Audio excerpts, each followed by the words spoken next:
Tax day is tomorrow, and since President Trump is the biggest tax cutter in history, this year hits different. For the first time in a generation, millions of Americans are filing under a tax code that actually works for them. No tax on tips, no tax on overtime, small businesses keeping more of what they earn, and the biggest refund numbers in over a decade. Today, the Senate is back in session. The Save America Act is on the table, and somewhere between the DoorDash driver delivering to the Oval Office and the declassified whistleblower documents that just landed in the laps of investigators, there is a story about accountability and who actually has it in Washington. Welcome to the Jenny Beth Show. I'm Jenny Beth Martin. My first guest today has spent decades fighting for small business owners and for economic and regulatory reform. He's the director of CPAC Foundation Center for Regulatory Reform, and I've been wanting to have him back on the show for quite a while. Andrew Langer, welcome to the Jenny Beth Show. It's great to have you with me. And Jenny Beth, it's great. And let's not forget, tomorrow also marks the 16th anniversary of the Tax Day Tea Parties, so vitally important. I know you were out on April 15th, 2009, as was I, and so just happy anniversary to you. Well, thank you very much. And you're absolutely right. It does indeed mark that anniversary. And you have been around since then. You were there. You may have even gone to that first one in February of 2009 that happened. I know in D.C. it happened at the same time as CPAC, which you now work for CPAC Foundation. Yeah, no, it was one of those things where a group of guys, Brendan Steinhauser, John O'Hara, they got together and putting this event together down in Lafayette Park. We were actually run out of Lafayette Park, right across from the White House. But yeah, in February of 2009, we went down there it's funny because I had a convertible at the time, and I was driving down Connecticut Avenue with a bunch of pig balloons because we had those. But yeah, it's certainly been, as the Grateful Dead would say, what a long, strange trip it's been. That is true indeed. And people are probably going, why pig balloons? It's because there was a porkulus bill, and there was pork and stimulus, and we were calling it the porkulus bill. And that's where the pigs came from. Pork. Wasteful spending. Yeah, 100%. The building on the CAGW at the time pig book. These are prevalent themes that are out there. But the good thing is, right, we've taken a market reversal over the last year. I mean, President Trump takes office for a second term. We've got the massive tax reform packages in the One Big Beautiful Bill Act. But then I'm sure we're going to get to this, is the massive regulatory reform efforts in the first year of the second term, which absolutely cannot be sneezed at. You are exactly right. And President Trump is doing so much to grow the economy, to give us more personal freedom and more economic freedom. And I am just so glad to be able to talk about that today. And I'm so glad he's president. And I think that people forget just how bad it was 4 years ago, and they worry about every single little thing right now. And I'm like, yes, it is all so much better than it was just 18 months ago. I spent some time last week on the air talking about the resiliency of the American economy and how you have to create the conditions whereby if we do get shocks to the economy, can't refute it. Major run up in gas prices is a problem. It's a problem if it's sustained, but it's even more of a problem if you don't have the other economic infrastructure issues at work. So whether it's a tax bill, set of tax laws that actually reward work and help working families and get them to keep more of their money, to a regulatory system where, and this is, Jenny, but let me put it in very real terms, the OMB reported, and thus far nobody's really disputed it, that we cut regulatory costs. Now, this is the first time that's really happened. We can say that, Trump in his first term, even with the 1 in, 2 out rule of getting rid of 2 regulations for everyone that came in, we really only kept regulatory costs constant, maybe a slight reduction if you adjust for inflation over time. But by cutting regulatory costs by about $200 billion, we should never do math on the air, but stick with me here, $200 billion, that represents about a 5% reduction in direct regulatory costs. And that's massive, especially when you consider that as Joe Biden was going out of office, he was growing the regulatory state by about 15% per year. So it could have been $600 billion that Joe Biden or Kamala Harris was going to add to the economy. And so what happens is when you save the American taxpayer that level of money, our friends at the Competitive Enterprise Institute, they estimate that it's somewhere above $15,000 per American family in regulatory costs.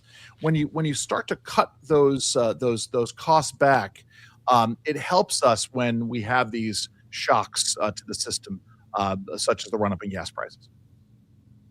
That is so true. And, I don't think that most people are actually thinking about that, Andrew. They're worried about the gas prices, they're worried about Iran, but they haven't thought about the fact that we have more ability to produce energy here in America than we did at this time last year. And without that, I think that the gas prices would be just skyrocketing. They're higher now. I'm not discounting the fact that they're higher, but they would be just skyrocketing had he not gone in and done everything he did for the regulations. Well, also there would be the real worry about when they would come down, right? And I don't know about where you are, Jenny Beth. I know my gas prices have started to come down appreciably in the last couple of days. I'm someone who tracks this almost religiously, going back to when my parents used to let me borrow the family cars. And I used to have to keep tabs of how much gas I was using. I would write down the number. So I'm particularly sensitive. I know exactly where I like to buy my gas, and I'm always keeping tabs. And sometimes when I have to I live well outside of DC, as you know, but for the folks who are watching and listening, I live 2.5 hours from DC. If I take a day trip to DC, I will fill up in the morning at the same gas station, and then I will come back and fill up in the afternoon. And yesterday, for instance, gas prices had come down 5 cents in between the morning and afternoon fill-ups. And that's real. That's a real impact of these things. And let me be really clear on the regulatory cost side and what that means in terms of permitting and making it easier to start a business and cite a business and cite a big manufacturing concern.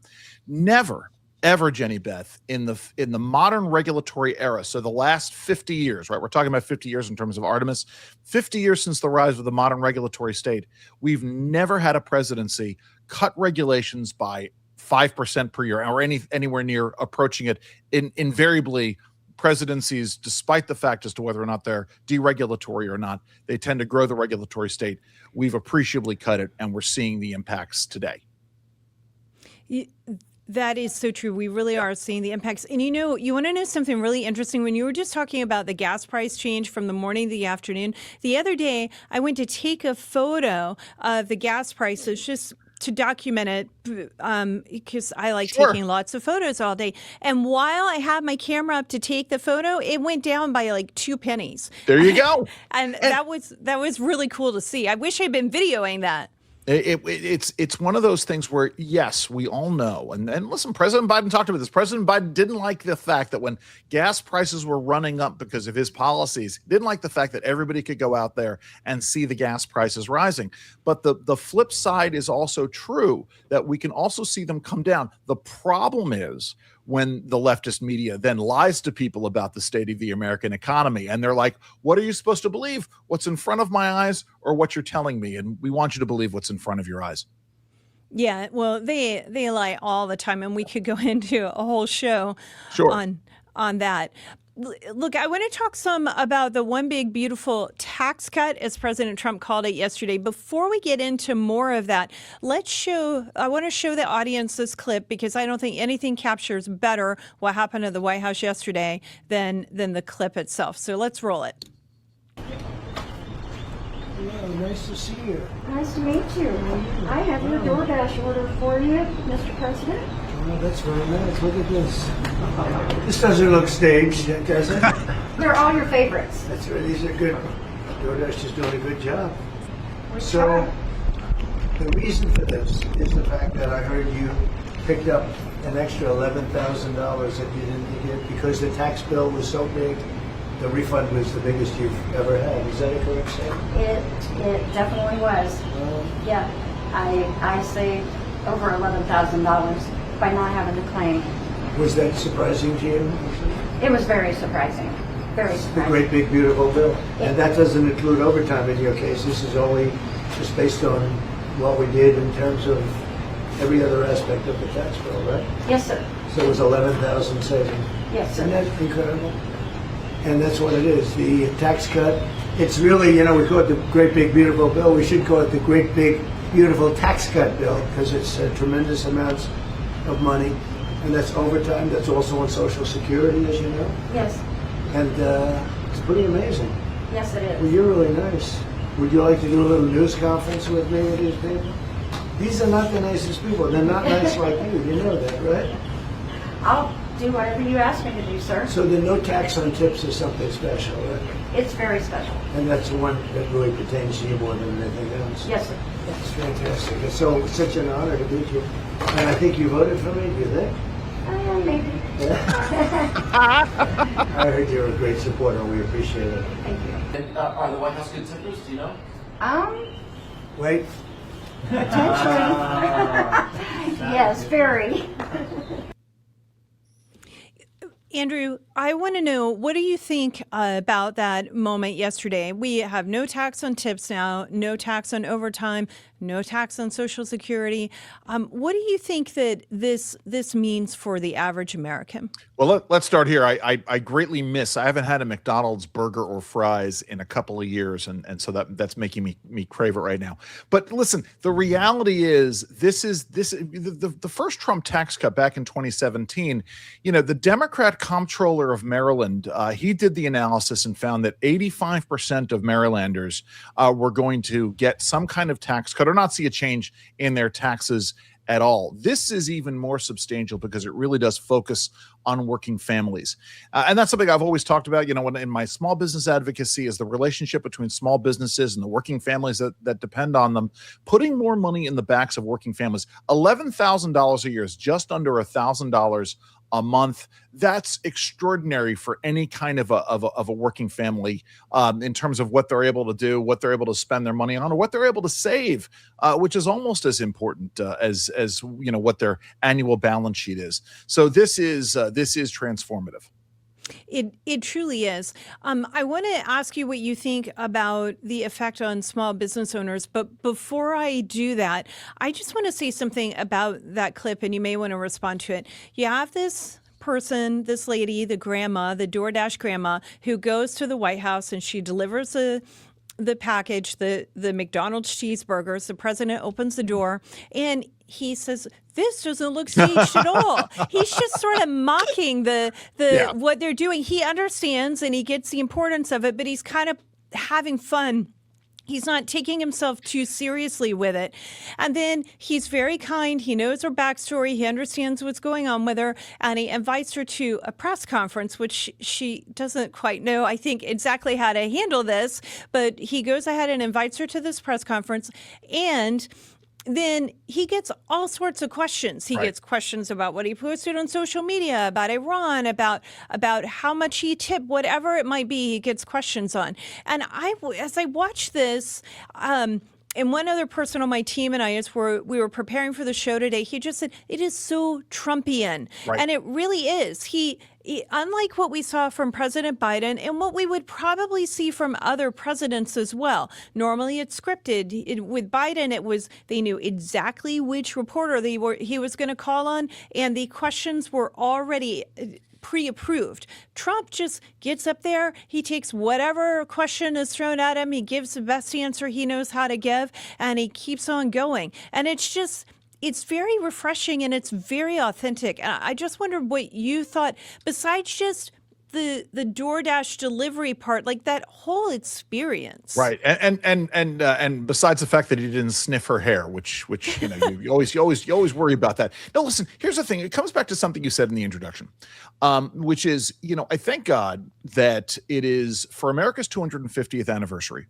For America's 250th birthday, Donald Trump is president. That Donald Trump was president when Artemis went around the moon last week, because you know we celebrate the milestone itself, and we celebrate what is great about America as a nation. We don't, you know, bog it down with all kinds of woke nonsense. So I take great pleasure in that. But yeah, absolutely. Listen. You know, I'll say this. It's funny. We've started watching Saturday Night Live again on occasion. And Saturday Night Live is at its worst when it is about bashing politics. So, like, we all know what they believe. We all know that they hate Trump. We all know this. But Saturday Night Live is best when they are sort of mocking themselves. And that's, I think we all love it when someone has the wherewithal to engage in a little self-mocking from time to time. You know, with Biden was always too angry. He was always angry about the perception that people had of him. Not that Trump doesn't get angry, But the reality is moments like that are very real, in which the president can say, yeah, this doesn't look staged at all. We all can appreciate that. Of course, we know what's going to happen. The leftist press is going to turn on and say, oh, there's very clearly something cognitively wrong with him because he called out the fact that this obviously looks staged. Yeah, that is true. They'll say something about it, but the people who understand President Trump understand he was just being his authentic self right there. And also, it did look staged. I mean, we all know a DoorDash driver is not going to get on the White House grounds without having filled out the Waves form and what the Waves form is for people who haven't been to the White House. That is the form that you give all your background information so that they can do a background check and make sure you're not a threat to the president and the people working there. You can't get on the grounds without going through all that and metal detectors and magnometers and checking your ID like 3 different times. So of course it was staged, and he kind of just made fun of that part and went ahead and did it because the point is he is giving relief to all of these workers who are in the gig economy. Yeah, no, and that's just it. I mean, it's a situation. She handled it the best that she could. She was sort of thrust into all of this, and Lord knows she's going to get pilloried down the road. But that's the reality of the situation. But no, absolutely, it was a very light moment for a very important point, which is the potential economic impact of everything that this administration is doing, whether it's in the One Big Beautiful Bill Act or the deregulatory efforts down the road. That is exactly right. And as we look at the numbers for the One Big Beautiful Bill, 12 million small business owners are seeing an average of $7,000 in tax reduction. The average American is getting 11% higher refund, meaning they're getting 11% more back from what they've already paid. What does this actually mean? You do a lot with regulatory reform. You're talking to small business owners. How do you think it impacts small business owners? And then what does that mean for the economy at large? Well, right. I mean, so before Barack Obama took office in 2009, small businesses were creating 2/3 of all new jobs. That was, that's where they were. It was the great thing. And then Barack Obama, hit the first sort of gas pedal on growing the regulatory state. Again, we're not going to do the math, but let's just say it was a massive number. Donald Trump, when he came in, he kept regulatory costs constant over his 4 years. Joe Biden came in, he hit the gas pedal again with unprecedented growth in regulations. And this is why, under Joe Biden, the economy essentially stalled. Even as we reopened back up and folks were going back to work, this is why there was virtually no private sector new job creation. All the jobs that were created under Joe Biden were actually people going back to work after COVID. And it's because there's a certain degree of certainty that's warranted in that. There are new obligations that are created. And one of the things we don't do a very good job of generally is we don't talk about what are called opportunity costs.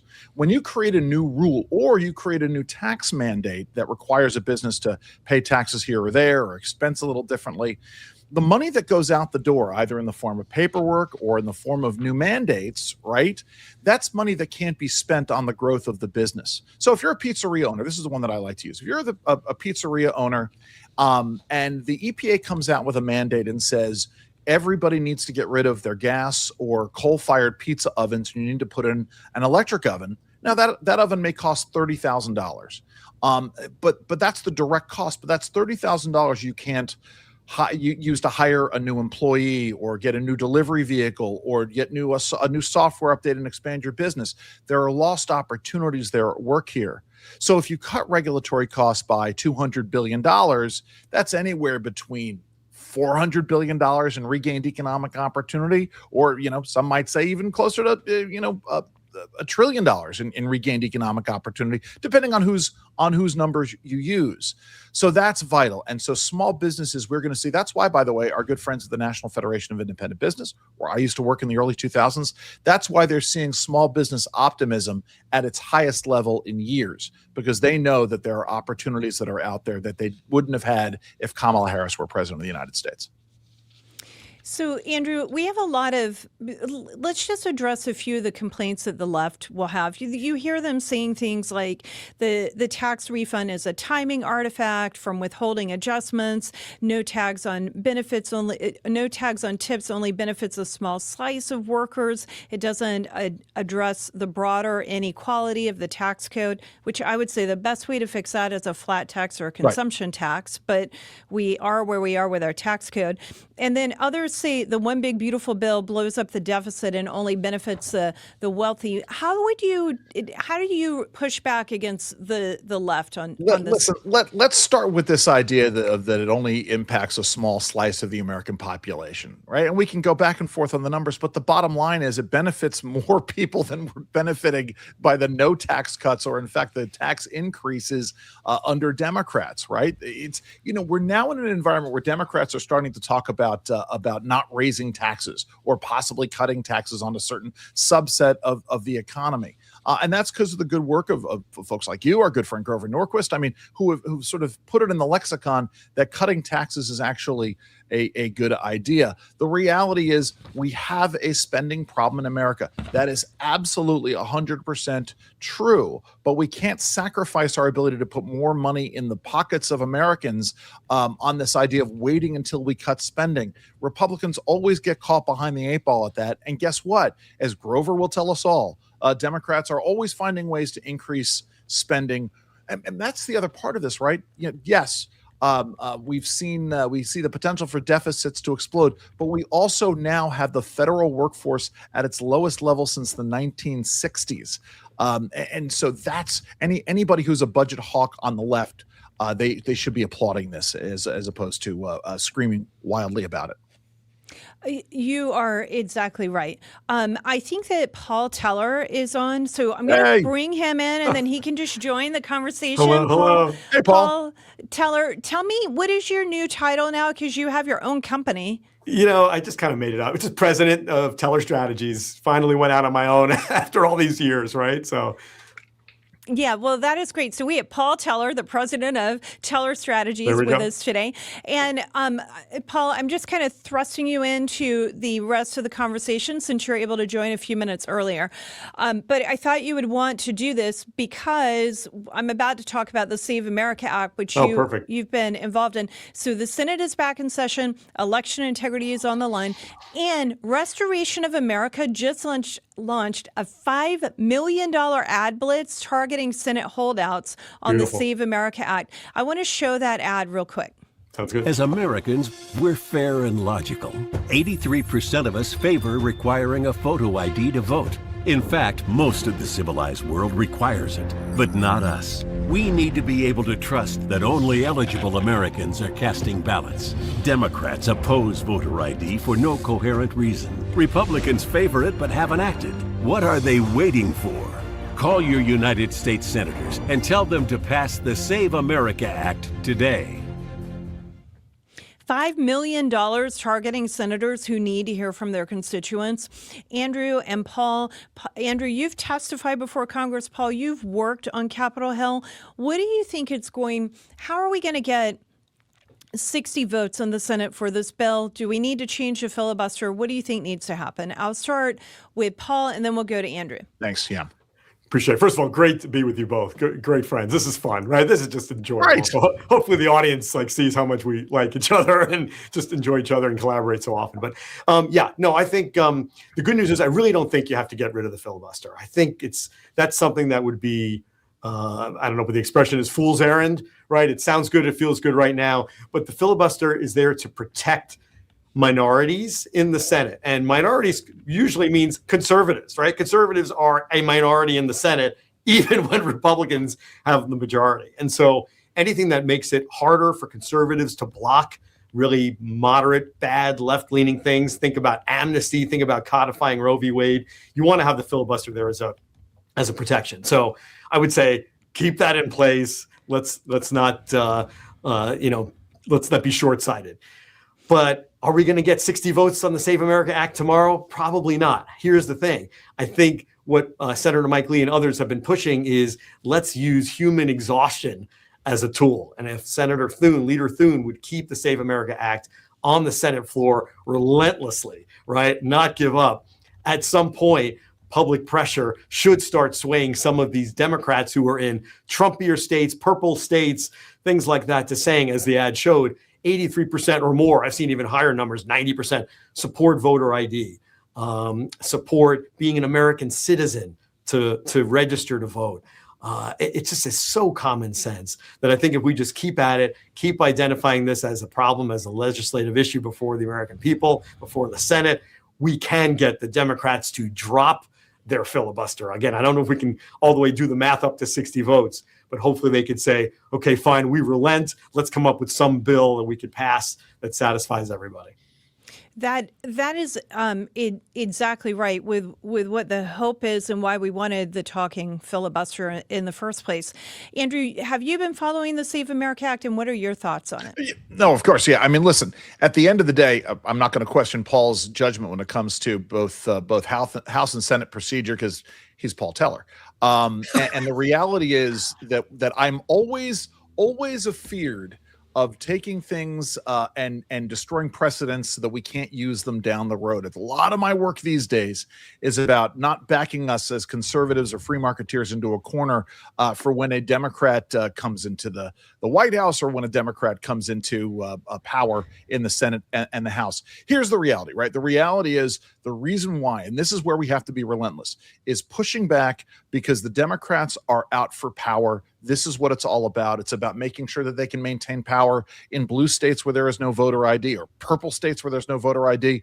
And we're seeing this right now in Virginia with the number of lies, the dishonest ads that are out there about the so-called Virginians for fair voting or fair elections, and the ads that are out there. It is breathtakingly astounding to me how dishonest these ads are. But at the end of the day, it's because the Democrats want to hold on to power by any means necessary, by rejiggering districts so that they can hold on to it, by getting rid of voter ID, by changing who is eligible to vote in places like Maryland. You know, that, listen, we all know that the next aspect of this is the push to lower the voting age. I'm going to say something controversial here, Paul and Jenny Beth. You can disagree with me if you want, but I think it's time now that we raise the voting age from 21. All right. Well, I'm sure that'll get some clicks on social media. Oh, yeah.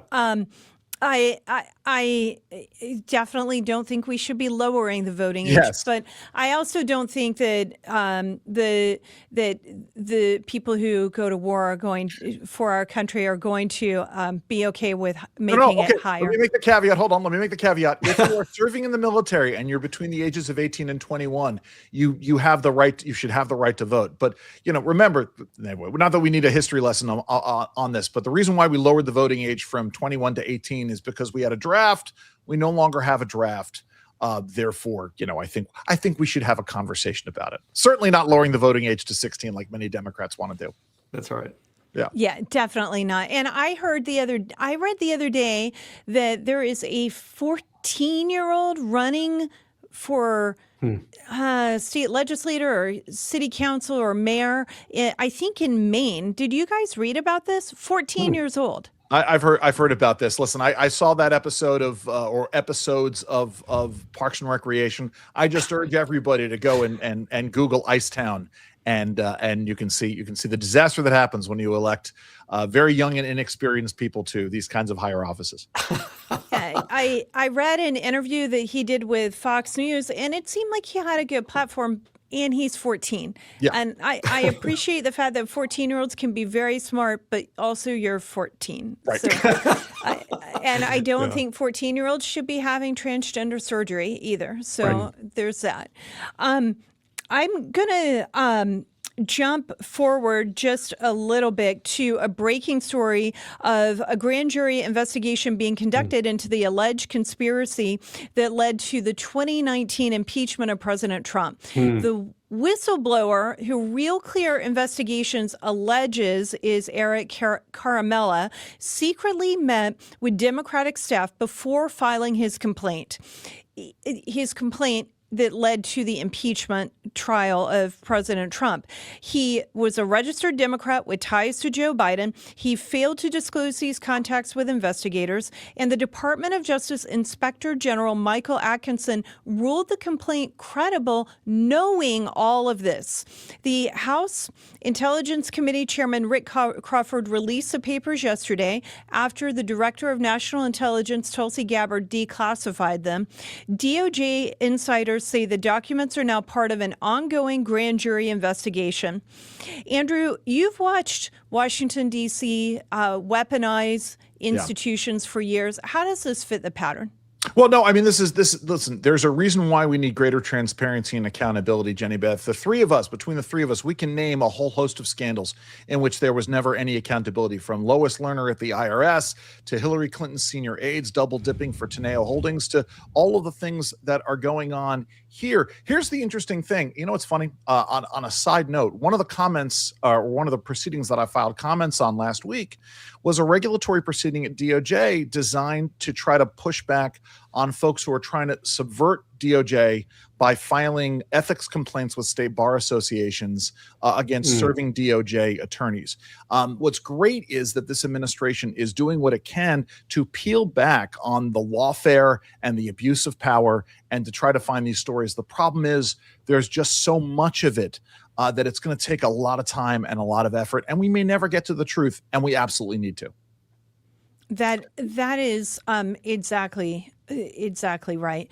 Well, and Jenny Beth, real quick, let me also jump in on that, because it's worth underscoring what Andrew just said, that so many of these scandals seem to happen with no accountability, right? In other words, I think we unfortunately don't have enough, fingers on our hands to count how many times, there's a congressional hearing. We're going to refer it to DOJ, and then it just fizzles. Oh, there's an ongoing DOJ investigation. Never hear a thing about it. So I hate to say it, but I have a feeling this is one of those 1 or 2 day news stories that will fizzle into the backs of the minds, even of us politicos, and nothing will come of it. I hate to say it. Let me add to this, right? Everybody knew the Eric Swalwell allegations were commonly held knowledge in Washington, D.C. and in political circles. And it was only when he was appearing vulnerable that the Democrats in California took steps to make it public to take him down. And that's the problem, is we all know where the bodies are buried. It's just a matter of going in and uncovering them. Right, exactly. Look, those of us on the inside, right, have known Swalwell for years, and the notion that some are just learning that this guy may not be a fantastic human being, right? It's like, what? This is a decades-long thing. I mean, so yeah. Sorry, Jenny. No, it's exactly right. I'm seeing on X that one of the people who says she's a victim of Swalwell, and of course everything about him is alleged, and we're trying it in the court of public opinion right now, and anyone accused of a crime is certainly entitled to a fair trial through the justice system. And I even with Swalwell, my principles don't change. He doesn't have a lot of principles, but mine don't, so I feel like I have to clarify that. This woman is saying, and I'm reading this on X, so I hope what I'm reading is correct. They've got a clip from Fox News, but I haven't been able to watch that yet. She says that she believed he drugged his drink. And she says, quote, "We were supposed to go to a political event, and he said he needed to get paperwork from his hotel room. When I arrived at his hotel room, he was already incapacitated, and I was already incapacitated. I couldn't move my arms or my body." And she says that he raped her and he choked her. And while he was choking her, she lost consciousness and she thought she died. And okay, so I know a thing or two about strangulation, and survivors of non-fatal strangulation, I looked this up, they're 750% more likely to be killed by their abuser in subsequent attacks. Is that right? I'm not saying that Eric Swalwell has killed anyone, but somebody who has that kind of violent tendencies, they are incredibly dangerous people. And she's if everything that she's saying is true, and again, this is a court of public opinion and it's her word against his word, and I feel I just want to maintain my principles and point out that that's what's going on. She's incredibly lucky to be alive right now. Right. And my heart is just racing reading about this, and it goes out to her. No, without a doubt. I mean, listen, we just have to go back. We talk about this issue of being consistent and ideologically and intellectually consistent. And Jenny Beth, you're absolutely right. Right? We protect and promote due process and not trying people in the court of public opinion.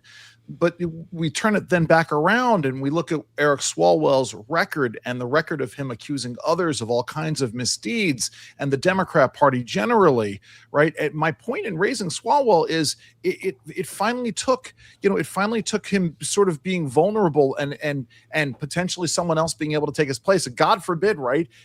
Katie Porter, I'm not saying is much better than he is as a candidate for governor or potential governor of California. But if the allegations about this coming from her camp are to be believed, they waited until now to bring it up until it was politically opportunistic. We can't have that happen. We can't have a tolerance for political opportunism in that way. Great point. You're exactly right. If they've had this information for weeks, days, months, however long it is, the victim deserves justice immediately upon learning about it, not wait until it's close and we can have the biggest impact on the election, but because you actually care about the people who were the victims. 100%. And I think that normal Americans are reacting to this like I just did, and I feel I have tremendous compassion for the victim right now, but I don't think these campaigns did.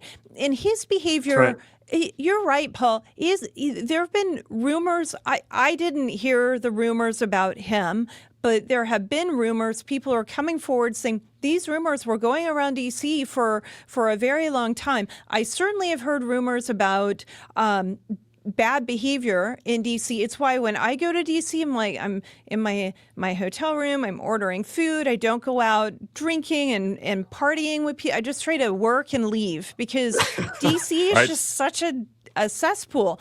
But there was a video online yesterday circulating and alleging that another member of Congress was in the room while he was with I hadn't seen that. one of these women who there's a video of. So I don't know how deep this goes, but if people knew about it, if other members of Congress knew about this and they didn't step up and try to do something about it, shame on them. They should be stepping up and saying, this isn't okay. You pass all these laws against sexual harassment, against sexual discrimination, and certainly what is nothing new in society is there are laws on the books and have been going back all the way to the beginning of the Old Testament that raping women is just not okay. And you just kind of turn a blind eye to it. You close your eyes and ears and just pretend like it's not happening. No, that's not acceptable. We elect you to go to Washington to do a job. Go do your job. And they should be doing what we want, like passing the Save America Act, instead of trying to figure out how they can cover up for their colleagues and how they can get this deal or that deal done that enriches themselves. The whole situation it's why we exist, to fight against the bad things that happen in Washington. And back to Paul's point about scandals that disappear within 24 hours. And I've got what I call the 96-hour rule. If you can survive a scandal for 96 hours, you're going to survive the scandal. But these stories that disappear within 24 hours, right? We know that there is an accounting somewhere of every member of Congress who's had to pay out, money for sexual harassment allegations. Was Eric Swalwell on this list? Who else is on this list? How come we don't know what's going on there? And this gets into it. We lose interest over time. We can't lose interest in it. Well, and here's the thing too, and it's something that you were basically both getting at this too, is how, what are the thoughts really behind this coming out now, right? Because if you notice, the first thing that leading Democrats said about this case was he should suspend or stop his California governor's campaign. Never mentioned resigning from Congress. Not at first, right? I mean, he has since done so. There were calls for him to do so, and he's done it. But the first reaction was, no, stay in Congress. You're fine. We need you in Congress. We need your vote. but let's stop the campaign because we need to have time to replace you on the ballot so you can beat the leading Republican candidates who were, I think leading all the remaining Democrats in that race. So, Right. what was really behind them doing this now and then. Well, and the other part of this is the excuse, right? Which let's setting aside the first denials, but when he announced he was suspending the campaign, it was I regret some of the decisions that I've made. ... And I'm going to fight the false allegations. Right, and I'll apologize to my wife. Yeah, it's like, okay. If you've done nothing, what are you apologizing for? So exactly right. Yeah. So yes. Yeah, and he just stopped so quickly. I think that if it were not true, he would have fought a little bit harder. That's time will tell, and the evidence will come to light, 100%. and we'll see it all at some point. But it sure looks like there is fire. There's a lot of smoke, and it sure looks like there's fire. Yeah, and it looks like there's even more than what we know, right? Because wasn't there some recent letter from 50 former staffers of his saying, believe these allegations? Well, why are they all signing that letter? And again, like you said, Jenny Beth, it's all allegation right now, but man, that's a heck of a pile of circumstantial evidence. Yeah, I just come back to you. Listen, you can see, when folks have the enmity and they bring it up. It was one of those things, when Kavanaugh was up, here was a guy who, when he was nominated, who until the baseless allegations were raised against him, was one of those rare. We've all known people in DC. We've both worked in and around DC for a long time. Paul, you and me especially, right? Had you ever met somebody who had not made a single enemy in DC up until that point? You've made enemies. I've made enemies. Right. I've spent hours on the air talking about, we did a whole show. Everybody hates Andrew Langer. So at the end of the day, right? I mean, Swalwell having this level of enmity, it's not your standard DC enmity that's out there. Yeah, that's right. And when there's this many numbers, and again, 50 staffers signing on, you can't get 50 staffers to sign on a letter to Starbucks asking for a coffee flavor. Right. So it's like, for them to do that, there's probably something there that merits serious investigation, merits going beyond your 96-hour rule, 100%. right? And really getting some true accountability. Okay, we're going to take a quick break, and coming up, we're going to go back to the One Big Beautiful Bill, because one of Paul's clients, Advancing American Freedom, has a news booklet that we're going to go through. We're going to highlight. They have a breakdown of 60 key reforms. So we'll find out what's in it, what Republicans need to be saying, and what Democrats don't want you to know about the big, beautiful tax cut. Stay with us.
Thanks for joining me. Welcome back to the Jenny Beth Show. And we're going back to Paul Teller, who is the president of Teller Strategies.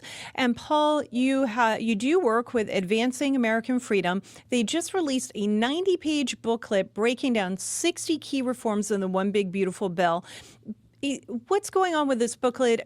I believe the Capitol Hill staffers are finding it very helpful. What is it, and can it help the average grassroots person? Yeah, 100%.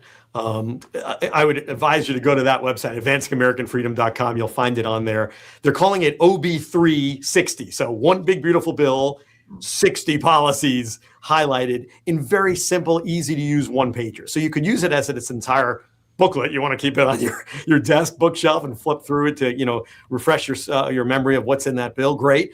But honestly, you could even just take one page at a time, highlight a certain provision. Maybe you're doing a little radio hit. Maybe you're doing a social media post, a blog post. Maybe you're even having a little argument with a liberal neighbor, a liberal family member. We all have those. And you just want to tout what's in there, push back against the falsehoods of what's being said is in there when it's really not. Very easy, simple talking points, some nice graphics, charts, things that you could easily use. Every grassroots person could absolutely use this, no question.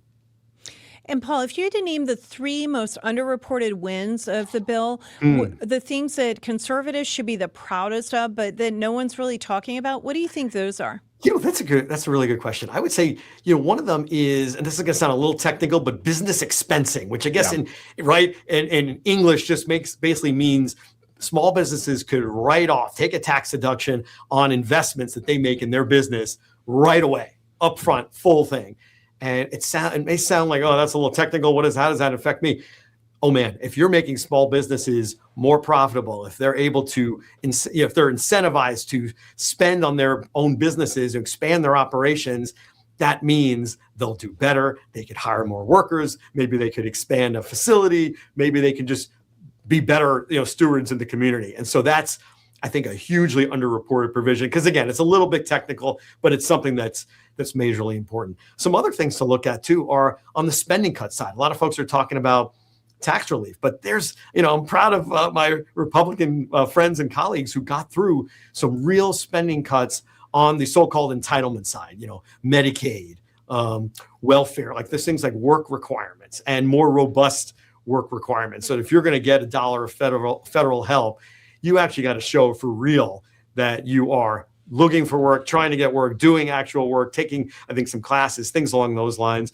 There's some reforms in Medicaid that'll save billions and billions of dollars, things like that. That just, it gets underreported because I know it's not always sexy to talk about spending cuts and how does that impact me, but how does it impact the average person? It's going to reduce the debt. It's going to reduce interest payments because right now, this is something we don't talk about much either, but the payments on the debt, the interest on the federal debt are about $1 trillion a year. I mean, I know it's hard to even imagine what that number is, but basically, if you look at it this way, the top 3 expenditures of the federal government right now, Medicare, Social Security, and interest on the debt. Just think about the moral outrage that is. The third thing that you're paying for as a taxpayer is interest on past spending, more than the national defense, more than roads or anything else you feel like is an appropriate use of the federal government. So this bill chips away at some federal spending. Let's bring those interest payments down. Let's make it bring government more in line with where it should be.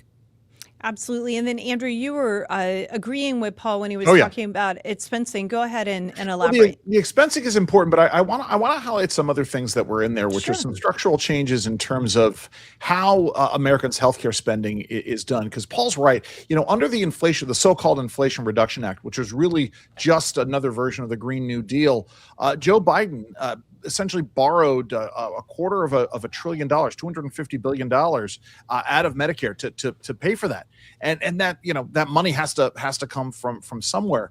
One of the things so this helped to fix that. But one of the other things that the One Big Beautiful Bill Act was going after was the issue of what are called pharmacy benefits managers, which not a lot of people understand, but essentially it's further consolidation in the pharmacy industry, right? There was this promise that it was going to lead to lower prices for consumers. These PBMs were offered the ability to have these rebates. Well, it looks like they were pocketing those rebates all along and not passing those savings over to consumers. This starts down the road. The administration is also taking on and has been taking on plus the earlier FTC was dealing with it. So there are some real fixes in there that are getting at the issue of prescription drug prices. We just need to see that continue. Those are really good points, and I don't hear really very many people talking about that at all. I do hear the expensing. I hear people talking about expensing, but Paul, I think you're right. It just kind of either goes over people's head or they just kind of tune it out. Right, or say, how does it impact me? I don't own a small business. What does that impact me? But, let me jump in because, right, as we've been talking about, Jenny Beth, and this issue of opportunity cost and regulation, if you're a small business and you now have extra capital in hand because you're not spending however many hundreds of thousands of dollars in extra regulatory costs because we don't have Kamala Harris as president, and in fact your regulatory costs have been cut, you can then take that money, invest in your business, and immediately write off that expense through the accounting, through the new expensing rules that are out there, whereas you had to amortize that over time. And so it just didn't make a lot of sense for the immediate nature of it. This serves to have immediate benefit, especially when you take it into account with everything else that's going on with reforms. Well, let's face it, Jenny Beth, this is such an important law that we on the right, whether you love every provision of it or even some or most or a few, we've got to talk about it, right? It's a great win. It's something that absolutely should be part of every campaign, either it's a primary right now or general elections in the fall, all up and down the ballot, from local races all the way up to federal. It's just so important. We need to do more, right? And that's what we're talking about today, too. We can't just talk about the past, but we've got to advertise and really talk about what the One Big Beautiful Bill was. That's why Advancing American Freedom did those one-pagers, so you could just kind of hit each issue simply, quickly, boom, boom, boom, and just hammer it home. Right. That is exactly right. So before we wrap up on the One Big Beautiful Bill, if you go to their website, let me just go back one, and you scroll down, you're going to see it says OB360, the One Big Beautiful Booklet. The person who came up with that name must have been a Star Wars fan, because it sounds like Obi-Wan. Gee, I Kenobi wonder or who something. It was not me. I wonder what Star Wars fan we might No, have. I knew Andrew was going to say it was me. It was not me. It was not me. Someone else came up with it. I did agree with it. I'm like, oh, that is fun. It does sound like a droid from Star Wars, right? But again, it is meant to be One Big Beautiful Bill, 60 top provisions. I will say that much. It's It is very catchy. Yeah, it is. And it's much kinder of me to say that it reminds me of Star Wars than to say, oh, it sounds like DC and another acronym. It's much catchier. So yeah. And if you think about it too, the 360, getting a whole 100%, full encompassing view of the legislation. So it's a play on words. It really is. Yeah. It's a good name. So you click through to that, and you're going to land on a page that gives you options to see the full booklet, to see the executive summary, and to see the facts. And when you click over into the facts, it answers the questions really well. So if you're online and you're trying to talk, especially we need you to go out tomorrow and talk about the One Big Beautiful Bill, because it is tax day, and we should remind people that the Republicans accomplished this, and it is delivering on many of President Trump's promises. This is a great place to go. Why did it all have to be in one big beautiful bill? How big is the bill? Does it cut Social Security? Does it blow up the deficit? Does it cut corporate tax rates? Oh, look, we've got it on the screen right now. Go. So it's really very, very helpful just glancing at the facts. And then when you look at the actual booklet, the booklet's longer because it's covering 60 different points, but it's graphs and charts and infographics, and they're trying to make it very simple. And there's a great index at the beginning, or I guess a table of contents because it's at the beginning. So you can go through and pick the items you care about, and you could go post them, post a graphic, just share this, because it helps us elevate and inform people about what President Trump accomplished with this, as he called it yesterday, the one big beautiful tax cut. That's right. Well, and here's the thing too. It's like sometimes these bills that are so big, these laws that are so big, can be overwhelming. It's like, oh, I can't talk about it. Right. It's so big. This booklet breaks it down into little bite-sized chunks, right? You could do 1 page at a time. You can 2 pages at a time, no problem. Very clear, crisp, easy to explain. Again, to supporters and detractors alike, because you may as well have the true facts out there. We've got a lot to brag about in that law. 100%. That is exactly right. And I was hoping we were going to have time to talk about fraud today, but I also knew we might not, because we crammed a lot into an hour. So it's time to wrap up. But I loved having both of you on. I hope you'll both come back. Great to be on. Yeah, great honor. Absolutely. Listen, you just tell me Paul's coming and I'm there. And vice versa. Love it. Love being on with Andrew. Jenny Beth, always great to see you. Appreciate you. Well, thank you, Andrew. And thank you, Andrew Langer, who is with CPAC Foundation. And thank you, Paul Teller, who is with Teller Strategies. There you go. Thank you. Thank you both. Okay, so I have 2 calls to action to you before we go. Actually, I've got 3. There's a bonus one, and I'm going to do it at the top, and that is exactly what we were talking about. Tonight, the rest of the day, tomorrow, all day long tomorrow, people are going to be thinking about tax day. They're going to be thinking about their taxes. Either they've gotten a refund back or they owe money and they're scrambling to make sure they've pressed submit and filed those taxes.